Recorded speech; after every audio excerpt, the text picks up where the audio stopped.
नमस्कार दोस्तों, स्वागत है आपका सिद्धवास में। सिद्धवास की तरफ से हमने जो एनसीईआरटी की डिकोडिंग सीरीज चालू की है, उस सीरीज में हम बात कर रहे हैं 7वीं क्लास की एनसीईआरटी जियोग्राफी बुक की। तो आज के इस लेक्चर में हम इसी बुक के 5th चैप्टर को पढ़ने जा रहे हैं, जिसका नाम है वाटर। मतलब आज की इस लेक्चर में इन डिटेल में हम वाटर के बारे में पढ़ेंगे। जैसे कि हम सभी जानते हैं, जो हमारी जमीन है, जो हमारे अर्थ का सरफेस है, वाटर हमें कई सारे फॉर्म में देखने को मिलता है। तो उन फॉर्म की भी यहाँ पर हम बात करेंगे। तो चलिए आज के हमारे पहले कंसेप्ट से यहाँ पे हम शुरुआत करते हैं, जो कि है वाटर साइकिल। तो यहाँ पर वाटर साइकिल को समझ लेते हैं। The process by which water continuously changes its form and circulate between the ocean, atmosphere and land is known as water cycle. The major source of fresh water are rivers, ponds, springs and glacier. The ocean bodies and the sea contain salt water. Most of the salt is sodium chloride or the common table salt that you eat.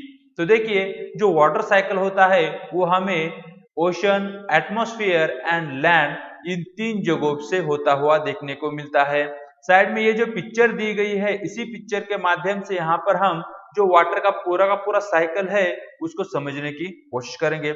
सबसे पहले यहाँ पर पहले number पर हम सी से मतलब ocean से शुरुआत करेंगे।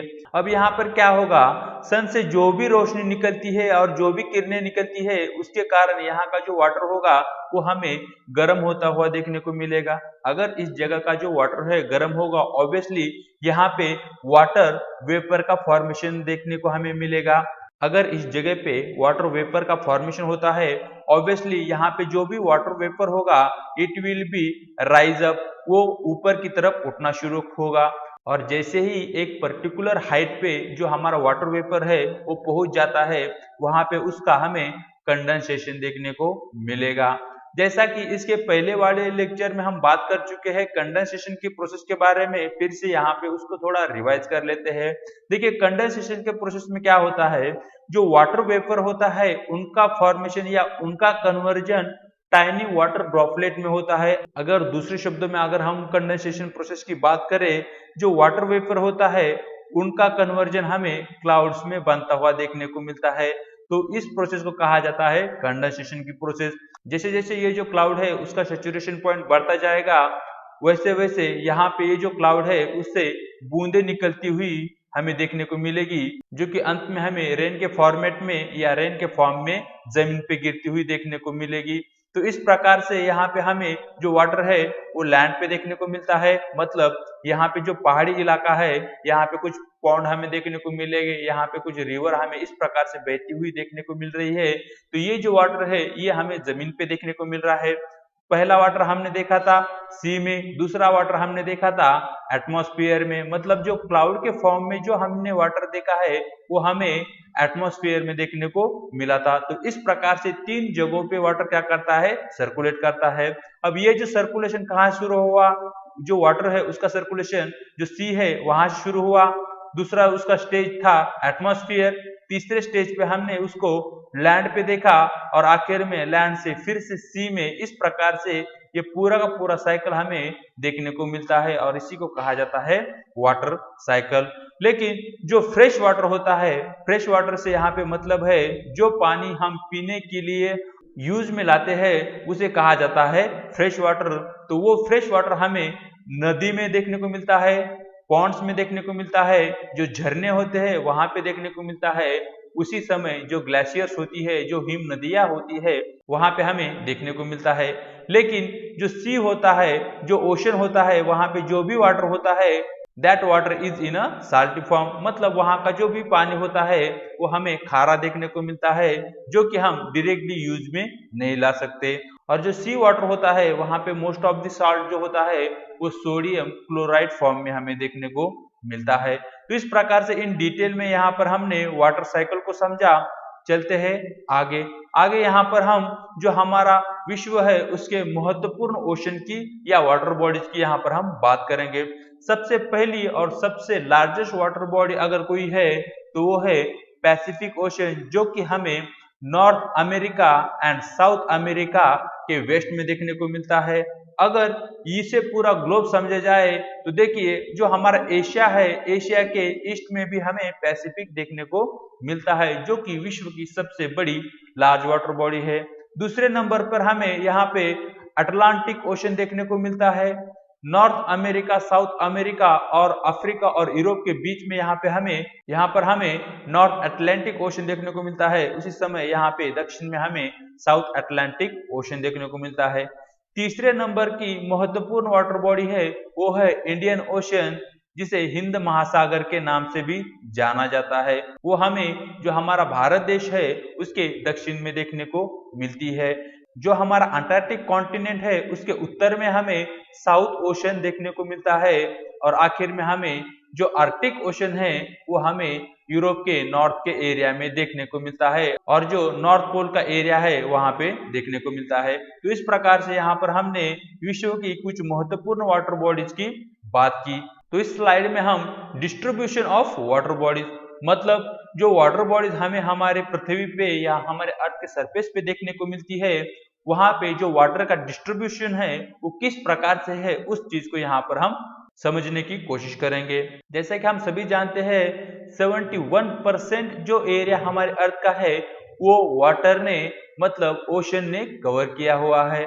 अब ये जो 71% एरिया ऑफ वाटर है उसमें से कितना वाटर किस वाटर बॉडी में है इस चीज को यहाँ पर समझने की कोशिश करेंगे। तो सबसे पहले और सबसे ज्यादा वाटर कवर हमें ओशन में देखने को मिलता है जो कि है 97.3%, जो कि एक सलाइन वाटर है, जो कि एक मीठा या खारा पानी हमें देखने को मिलता है। दूसरे नंबर पे जो वाटर है वो हमें आइस कैप्स में देखने को मिलता है जो कि 2.0% हमें देखने को मिलता है। अब यहाँ पे जो आइस कैप्स है वो हमें जो हिमालय है या जो ऊंची पर्वत श्रृंखलाएं है वहां पे देखने को मिलता है। उसी समय नॉर्थ पोल और साउथ पोल में हमें काफी अधिक मात्रा में बर्फ देखने को मिलता है और उसी एरिया में जो वाटर है वो हमें 2.0% देखने को मिलता है। तीसरे नंबर पे आता है ग्राउंड वाटर, जिसे हम फ्रेश वाटर के नाम से भी जानते हैं और सबसे अधिक मात्रा में अगर पीने के लिए कोई पानी का यूज हम करते हैं तो वो है ग्राउंड वाटर जो कि हमें 0.68% देखने को मिलता है। उसके बाद चौथे नंबर पे आने वाली वाटर बॉडी है fresh water body, that is lake, island, sea. मतलब कुछ ऐसे लेक्स है, ऐसे सरोवर हमारे अर्थ के सरफेस पे है। उसी समय इनलैंड सी मतलब एक बड़ी वाटर बॉडी या पॉन्ड जैसा एरिया हमें देखने को मिलता है तो उसे इनलैंड सी कहा जाता है। उसमें जो पानी की मात्रा है वो हमें 0.009% देखने को मिलती है। यहाँ पे तो हमने बात की जो फ्रेश वाटर लेक की, तो दूसरी तरफ हमें कुछ साल्ट वाटर लेक भी देखने को मिलती है। वहां पे जो पानी की मात्रा है वो भी हमें 0.009% देखने को मिलती है। और जो हमारा एटमॉस्फेयर है वहां पे जो वाटर है वो हमें 0.0019% देखने को मिलता है। जो हमारा एटमॉस्फेयर है वहां पे जो भी वाटर हमें देखने को मिलता है वो हमें वाटर वेपर के फॉर्मेट में देखने को मिलता है। और आखिर में जो हमारे रिवर्स है, जो हमारी नदियां है जैसे कि गंगा है, ब्रह्मपुत्र है, गोदावरी है, ये जो विश्व की मुख्य नदियां है वहां पे हमें केवल 0.001% ही वाटर देखने को मिलता है। तो यहाँ पे ये जो सीक्वेंस हमें दिया गया है उसके आधार से हम समझ सकते हैं कि जो हमारे विश्व में काफी अधिक मात्रा में वाटर है जिनमें से 97.3% वाटर जो कि सलाइन वाटर है, जो कि खारा पानी है, जिसे हम ना पीने के लिए यूज कर सकते हैं ना खेती के लिए यूज कर सकते हैं।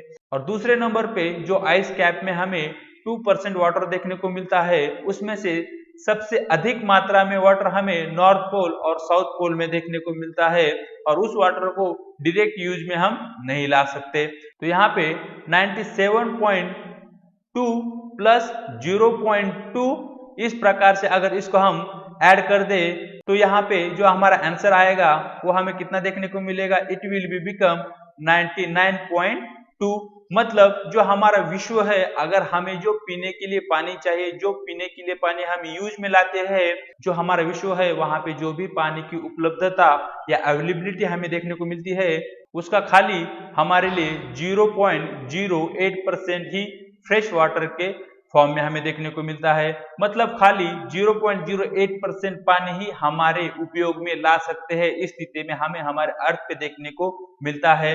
तो इसीलिए जो वाटर है, जो पानी है, उसकी बचत या उसका सेविंग हमारे लिए काफी जरूरी बन जाता है।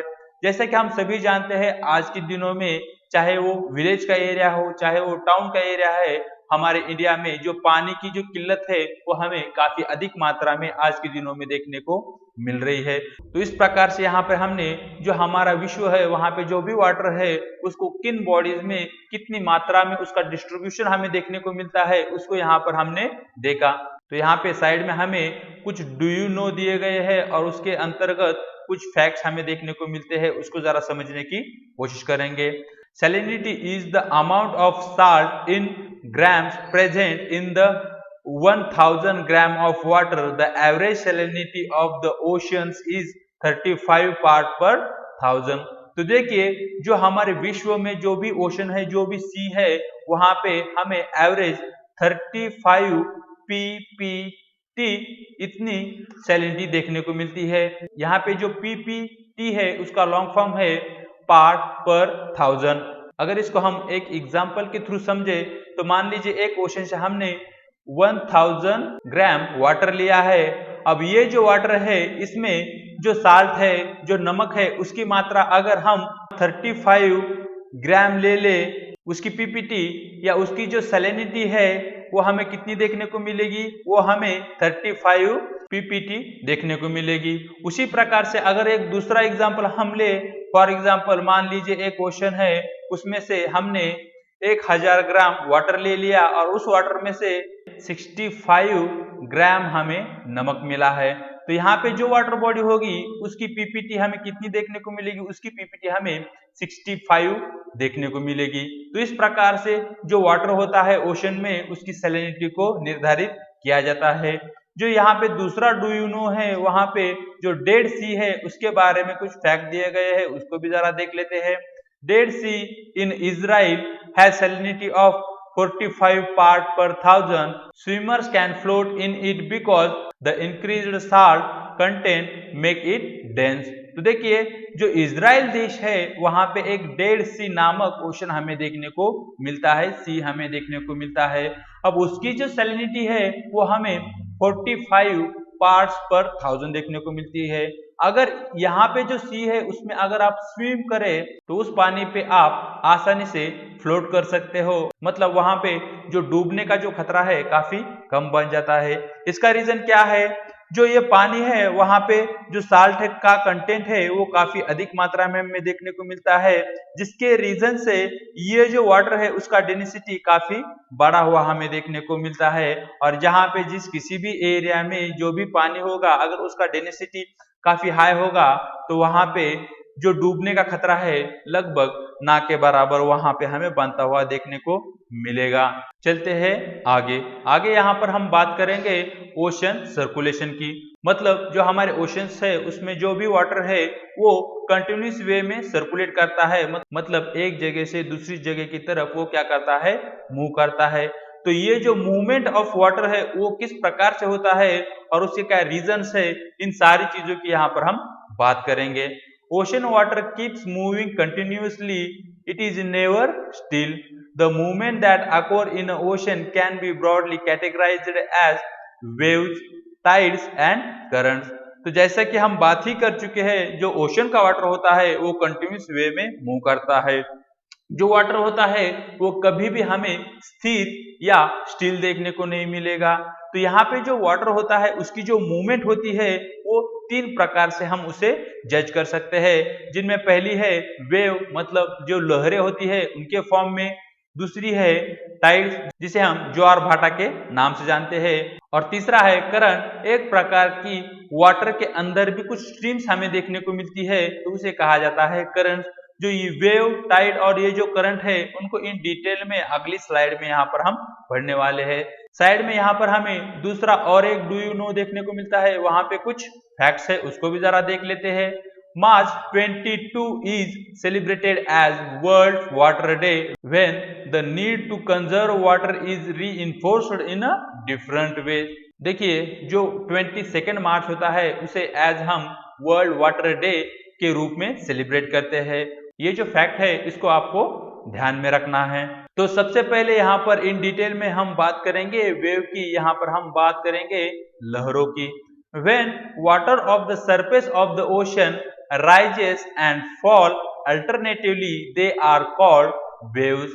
During the storm, the winds blow at very high speed, form huge waves.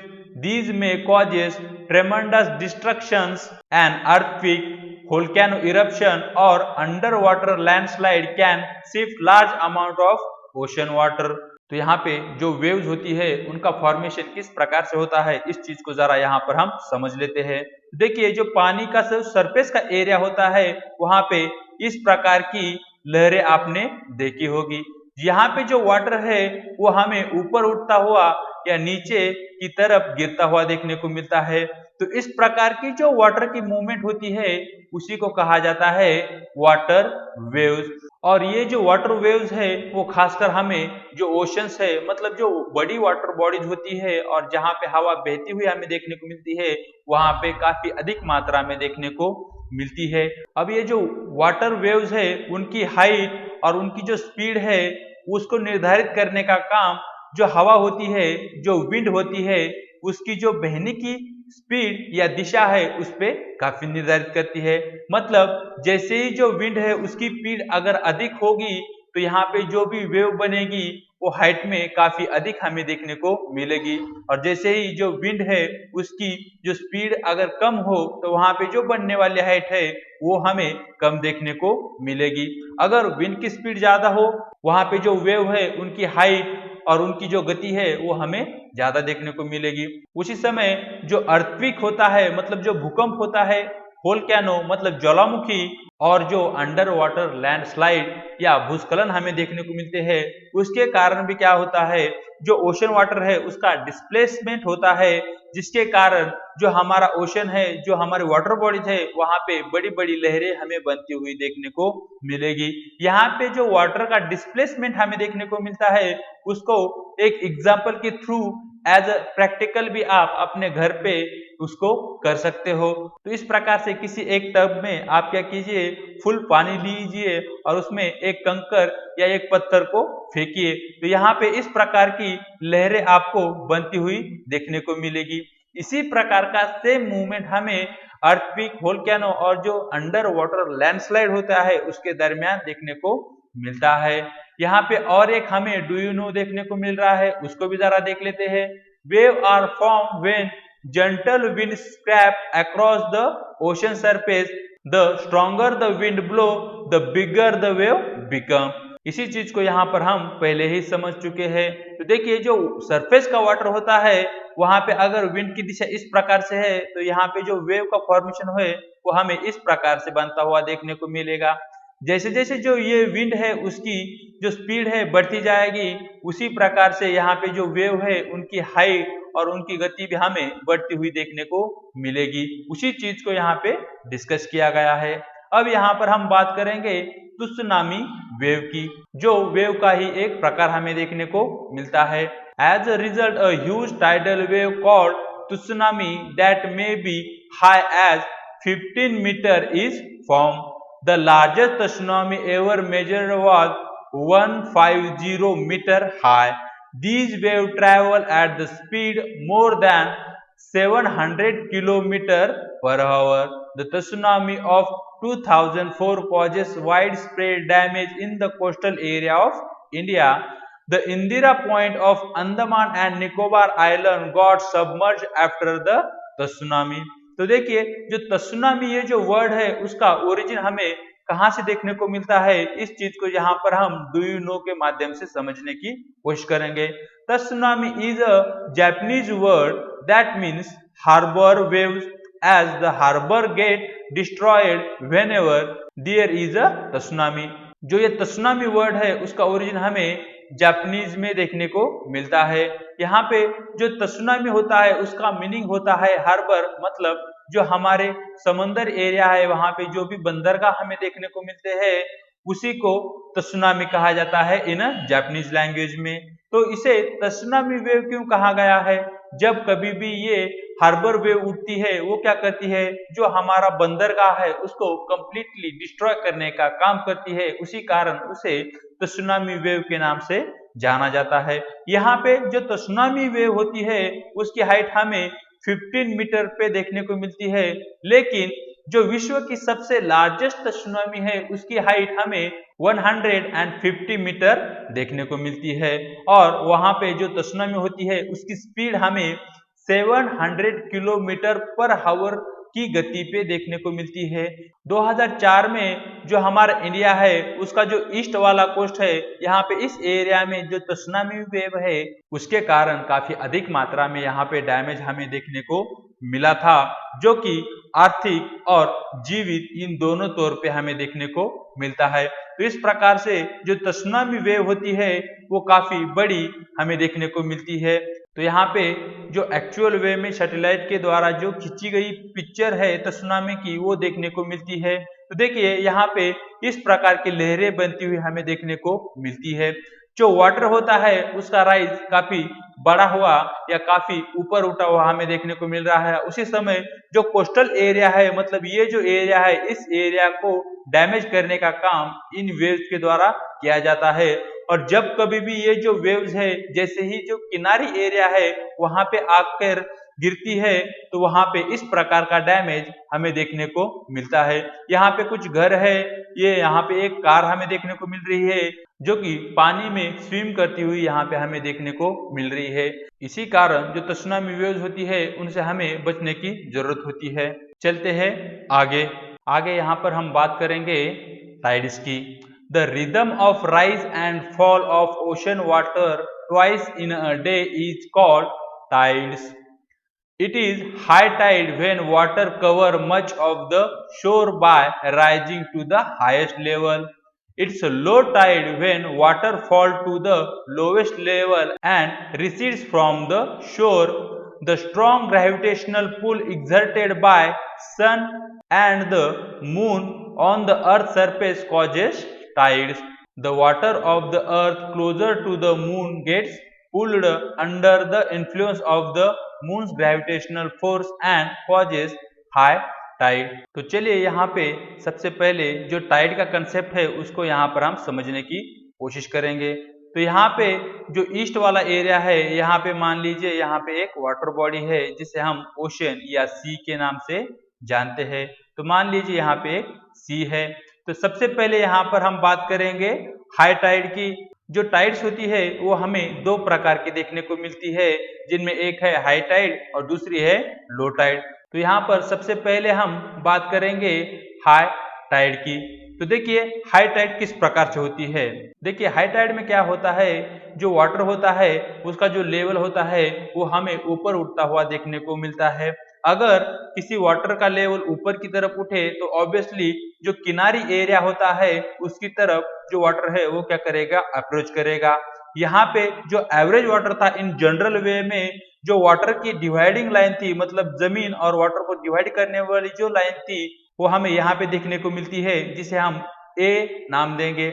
अब जो हाई टाइड है उसके द्वारा जो दूसरी लाइन बनाई गई है उसे हम नाम देंगे बी। तो देखिए यहाँ पे क्या हुआ, जैसे ही हाई टाइड आई तो क्या हुआ, जो वाटर है उसका लेवल राइज हुआ।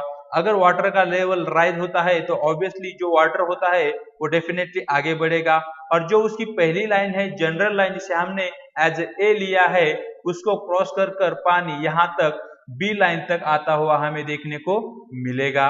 तो इस प्रकार से जो वाटर की मूवमेंट होती है उसे कहा जाता है हाई टाइड। तो दूसरी तरफ हम बात करेंगे लो टाइड की। तो लो टाइड उसका टोटली रिवर्स होता है। यहाँ पे जो ए है ये हमारी जनरल या एवरेज वाटर लाइन है। तो यहाँ से जो ये दूसरी लाइन हमें देखने को मिलती है जिसे हम नाम देंगे सी, तो ये बन जाएगी हमारी लो टाइड। लो टाइड में क्या होता है, जो वाटर होता है उसका जो लेवल होता है वो हमें नीचे गिरता हुआ देखने को मिलता है। ऑब्वियसली जो किनारी एरिया है उससे वाटर दूर जाता हुआ हमें देखने को मिलेगा। इसका मतलब यहाँ पे जो ये लाइन हमने ली है उससे भी दूर वाटर यहाँ पे जाता हुआ देखने को मिलेगा, और दूसरी तरफ और एक लाइन बनेगी जिसे हमने नाम दिया है सी। तो इस प्रकार की जो वाटर की मूवमेंट होती है उसे कहा जाता है लो टाइड। तो इस प्रकार की जो वाटर की राइजिंग और फॉलिंग जो मूवमेंट होती है वो दिन में हमें 2 बार देखने को मिलती है। यहाँ पे तो हमने बात की टाइड्स की, लेकिन ये जो टाइड्स होती है चाहे वो हाई टाइड हो या लो टाइड हो, उसका आने का रीजन क्या है? तो उसका आने का रीजन है ग्रेविटेशनल पुल। मतलब हमारा जो सूर्य और जो मून, हमारा जो चंद्रमा है, उसकी जो ग्रेविटेशनल पुल है वो क्या करती है, यहाँ पे जो भी वाटर होगा उसको पुल करने का काम करती है, जिसके कारण हमें हाई टाइड देखने को मिलती है। लेकिन जैसे ही सन और मून का जो पोजीशन है उसमें जैसे ही चेंज आता है तो क्या होता है, जो ग्रेविटेशनल पुल है वो वीक बन जाता है, जिसके कारण जो पानी होता है उसका लेवल गिरने लगता है। तो उस स्थिति को हम कहते हैं लो टाइड। तो इस प्रकार से हाई टाइड और जो लो टाइड है उनके फॉर्मेशन के पीछे सन और जो मून है उनके द्वारा आने वाली जो ग्रेविटेशन शक्ति है वो हमें देखने को मिलती है। तो इस प्रकार से जो हाई टाइड और लो टाइड हमें देखने को मिलता है उसके रीजन क्या है? तो उसका रीजन है सन और मून के द्वारा लगाए जाने वाला गुरुत्वाकर्षण बल। तो यहाँ पे 2 गुरुत्वाकर्षण बल हमें देखने को मिलते हैं, एक है मून का और दूसरा है सन का। तो लेकिन सबसे प्रभावी बल अगर कोई है तो सबसे प्रभावी बल है मून के द्वारा लगाए जाने वाला बल। तो यहाँ पे जो मून है उसका प्रभाव हमें क्यों ज्यादा देखने को मिलता है? उसका रीजन है एज कंपेयर टू द सन, जो हमारा मून है वो हमारे अर्थ से हमें काफी नजदीक देखने को मिलता है, जिसके कारण जो मून है उसका ग्रेविटेशनल पुल ज्यादा तौर पे हमें देखने को मिलता है। यहाँ पर इस स्लाइड में हम जो टाइड का जो कंसेप्ट है उसको डीप में समझेंगे, उसी समय जो टाइड होती है उसके कुछ प्रकार भी है वो भी हम देखेंगे। During the full moon and new moon days the sun, the moon and the earth are in the same line and the tides are highest. These tides are called spring tides. When the moon is in its first and last quarter, the ocean water get drawn in diagonally opposite direction by the gravitational pull of the sun and the earth, resulting low tides. These tides are called neap tides. High tide help in navigation. The high tide also help in fishing. The rise and fall of water due to the tide is being used to generate electricity in some places. जो water level होता है उसका rise कितनी मात्रा में हमें देखने को मिलता है उसके आधार पर जो टाइड है उसके 2 प्रकार हमें देखने को मिलते हैं, जिनमें एक है स्प्रिंग टाइड और दूसरी है निप टाइड। तो सबसे पहले यहाँ पर हम जो स्प्रिंग टाइड है उसको समझने की कोशिश करेंगे। तो यहाँ पे जो स्प्रिंग टाइड है उसके लिए कौन सी स्थिति हमें चाहिए? तो वो है, देखिए जो मून है वो फुल मून होना चाहिए या न्यू मून होना चाहिए, मतलब या तो अमावस्या होनी चाहिए या पूर्णिमा होनी चाहिए। इन 2 ओकेजन पे हमें स्प्रिंग टाइड देखने को मिलता है। साइड में ये जो पिक्चर दी गई है इसके आधार पे जो अर्थ, मून और जो हमारा सन है उसकी पोजीशन किस प्रकार से हो तब हमें स्प्रिंग टाइड देखने को मिलेगी, इस चीज को जरा यहाँ पर हम समझते हैं। तो देखिए यहाँ पे हमारी अर्थ हमें देखने को मिल रही है, उसी समय उसके वेस्ट में हमें मून देखने को मिल रहा है और आखिर में हमें सन देखने को मिल रहा है। मतलब यहाँ पे ये जो तीनों बॉडीज है, तीनों सेलेस्टियल बॉडीज है, हमें एक ही लाइन में देखने को मिल रहे हैं। जब कभी भी ये जो तीनों सेलेस्टियल बॉडीज है एक ही लाइन में आती हुई हम देखें तो वहां पे डेफिनेटली स्प्रिंग टाइड आएगा। तो इस स्थिति में जो स्प्रिंग टाइड है वो किस प्रकार से आता है? तो देखिए यहाँ पे हमारा अर्थ है, जो हमारा मून है वो क्या करेगा, यहाँ पे अपना ग्रेविटेशनल बल लगाएगा, जिसके कारण यहाँ पे जो वाटर है यहाँ पे ब्लज बनता हुआ हमें देखने को मिलेगा।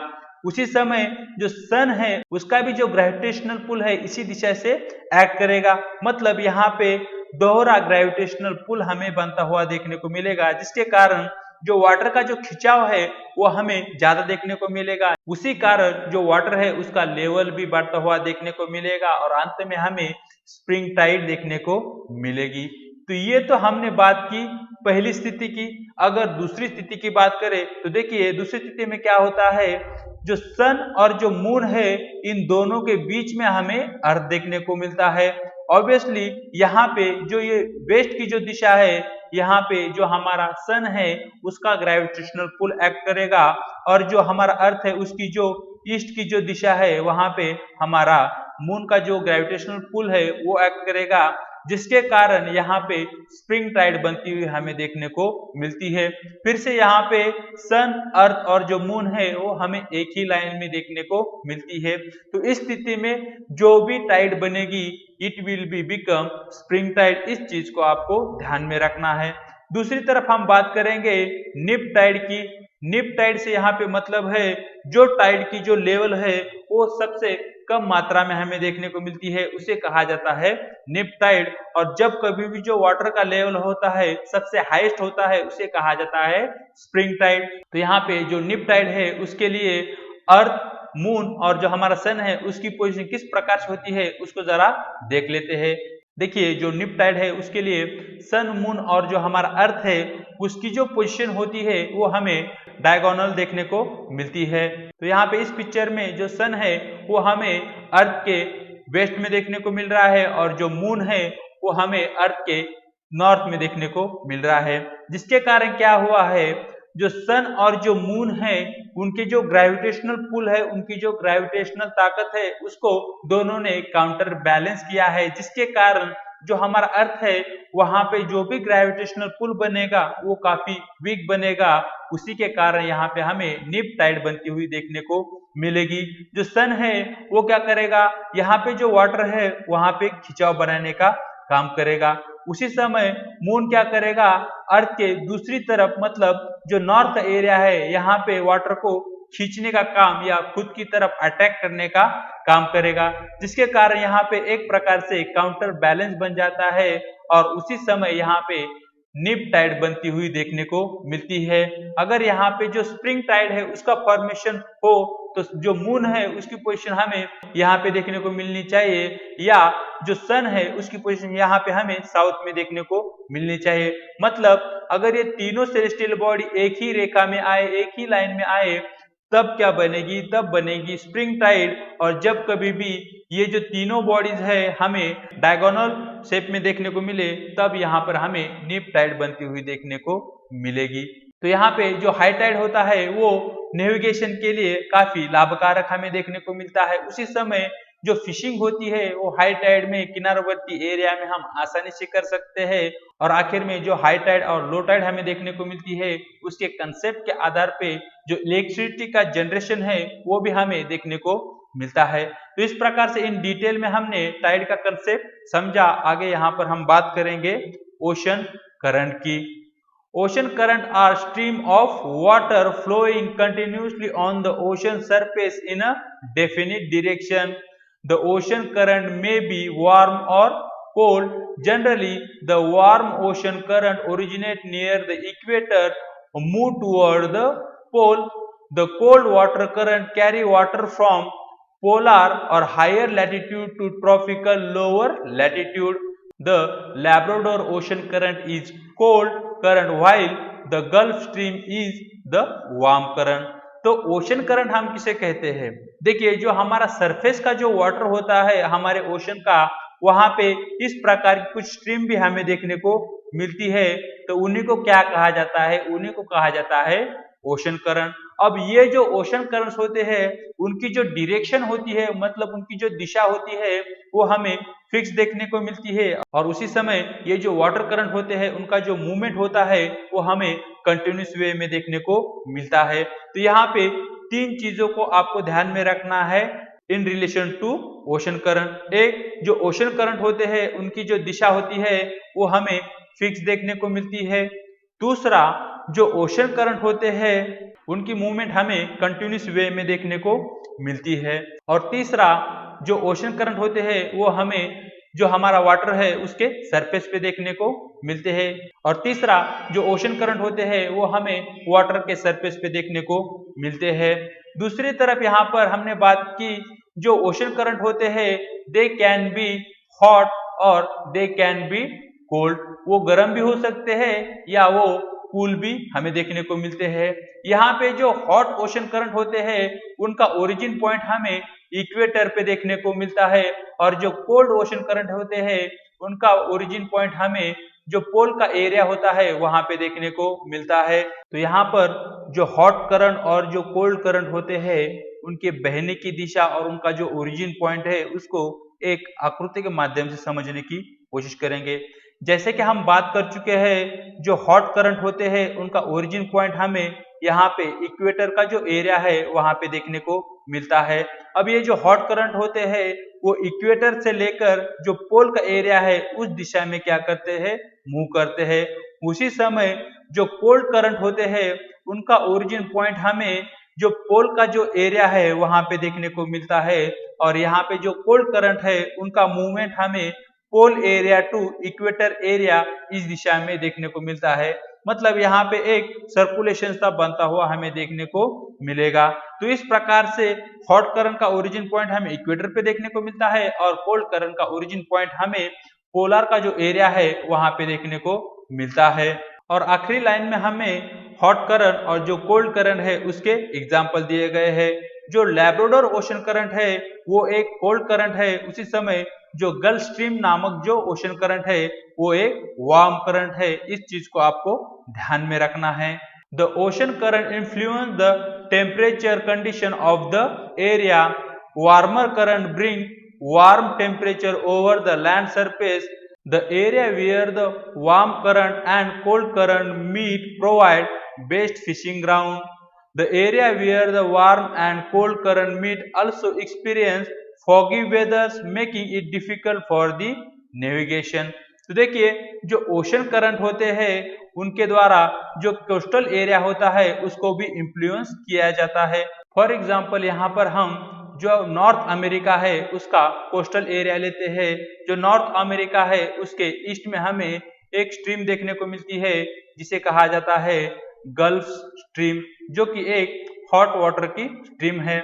यहाँ पे जो ये ईस्ट का एरिया है, मतलब ये जो किनारीवर्ती एरिया है, अगर इस एरिया से तो इस एरिया से जो भी ओशन करंट बहता होगा उसका इन्फ्लुएंस हमें इस एरिया में देखने को मिलेगा। अगर यहाँ पे जो वाटर करंट है वो कोल्ड हुआ तो यहाँ पे जो तापमान होगा वो हमें कम देखने को मिलेगा। अगर यहाँ पे जो ओशन करंट बहता है वार्म हुआ तो यहाँ पे जो टेम्परेचर है वो हमें बढ़ता हुआ देखने को मिलेगा। तो इस प्रकार से जिस किसी भी एरिया से जो ओशन करंट बहता है, जिस किसी भी प्रकार का वो ओशन करंट हो, वो क्या करता है उसके आसपास का जो एरिया होता है उसको प्रभावित करने का काम करता है। लेकिन कुछ एरिया ऐसे होते हैं जहां पे क्या होता है, जो वार्म करंट है वो और जो कोल्ड करंट है वो आकर मीट हो जाते हैं। तो उस एरिया में सबसे अधिक मात्रा में विश्व की फिशिंग हंटिंग, मतलब जो मछली पकड़ने का काम होता है उस एरिया में किया जाता है, क्योंकि इस एरिया में सबसे अधिक मात्रा में फिश को पाया जाता है। अब आपको कमेंट बॉक्स में ये बताना है, जिस किसी भी एरिया में वार्म करंट और जो कोल्ड करंट होते हैं वो मीट होते हैं, उस एरिया में सबसे अधिक मात्रा में फिशिंग क्यों की जाती है, आपको इसे कमेंट बॉक्स में बताना है। तो यहाँ पर ये तो एक बेनिफिट हो गया, लेकिन दूसरा एक डिसएडवांटेज है, वो है फॉगी वेदर।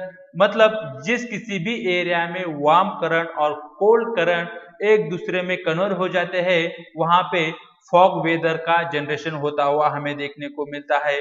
मतलब वहां पे जो भी एटमॉस्फेयर होगा, वहां पे जो भी वातावरण होगा वो हमें फॉगी वे में देखने को मिलेगा। जैसे कि आपने एक मूवी देखी होगी, वो है टाइटैनिक। वहां पे जो भी शिप होती है उसका जो एक्सीडेंट हमें देखने को मिलता है उसके पीछे का कारण हमें यही फॉगी वेदर देखने को मिलता है। तो इस प्रकार से इन डिटेल में हमने चलते हैं आगे। आगे यहाँ पर हम विश्व के कुछ महत्वपूर्ण कोल्ड और जो वार्म करंट है उनको देखेंगे।